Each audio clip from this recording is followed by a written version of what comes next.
Kung naghahanap kayo ng staycation sa Morong Bataan, panoorin niyo tong video ko. Mula Las Piñas, nasa 4 hours din yung biyahe namin papuntang Bataan. Akala ko nga abutin kami ng 6 na oras. Dumaan pala muna kami dito sa Dambana ng Kagitingan. Sumaglit lang kami doon, nagpicture tapos dumiretso na kami dito sa Casita de Isabel. Ang unang reaksyon namin pagdating namin dito, sobrang napaka-peaceful nung lugar. And tignan nyo naman, pintuan pa lang akala mo nasa Bali, Indonesia ka na. Nasa 20 packs kami pero hindi kami nagsiksikan dito dahil sobrang luwag nung space. Ito nga pala yung dining area nila and sala. Meron din silang powder room sa baba. And ang pinaka nagustuhan ko dito is high ceiling siya at napaka-cozy nung lugar. Ang una ko kasing tinitignan pag nag-i-staycation kami is dapat open layout. Ayoko kasi nung maraming pasikot-sikot. Alam niyo bang pangarap ko yung mini garden na yan sa ilalim ng hagdan? Pero wala kaming space. Tara, tour ko naman kayo sa second floor. Dito pala sa hallway makikita nyo merong extra bed. Kung malakas ka humilik at ayaw mo mang istorbo, dito ka pupwesto. Charot. Tanaw nga pala dito yung baba. Ito nga pala yung pinaka-favorite room ko. Tropical vibe. At tignan nyo naman yung view nyo.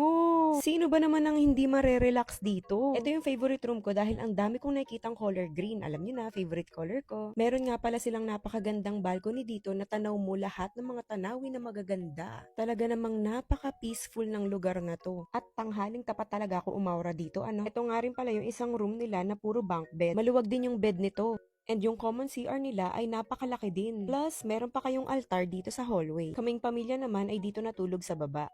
Ito na yung pinaka-master bedroom nila. Meron na rin kasi tong sariling malaking CR. Tignan nyo naman, napaka-instagrammable.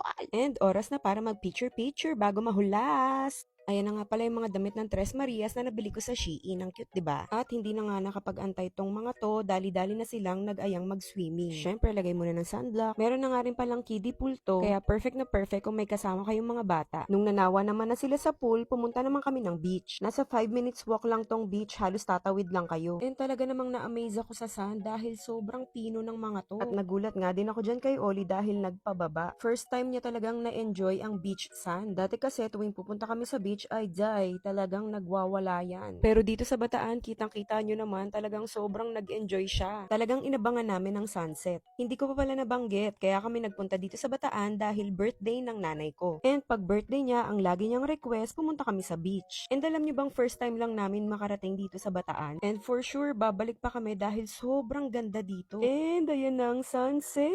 Ang ganda! At talaga namang napakaswerte namin dahil naabutan namin ang pag-release ng mga baby pawikan. Tuwing paglubog pala ng araw nila to ginagawa. Medyo naging emotional nga ako habang pinapanood ko silang papunta na sila ng dagat. Nag-ingat lang kami dyan para hindi namin sila maistorbo. And ito na ang perfect time para mag-family picture dahil golden hour na. And trivia, alam niyo bang takot ako sa dagat? Okay na to.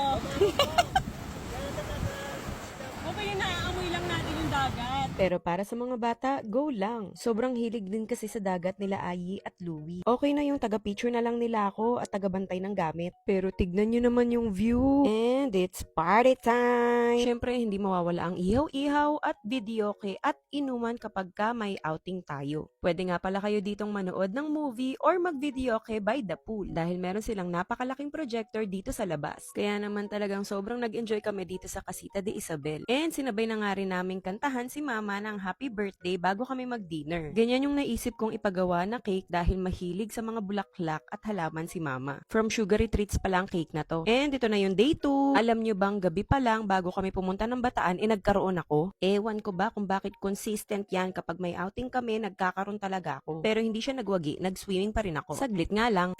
Okay na to.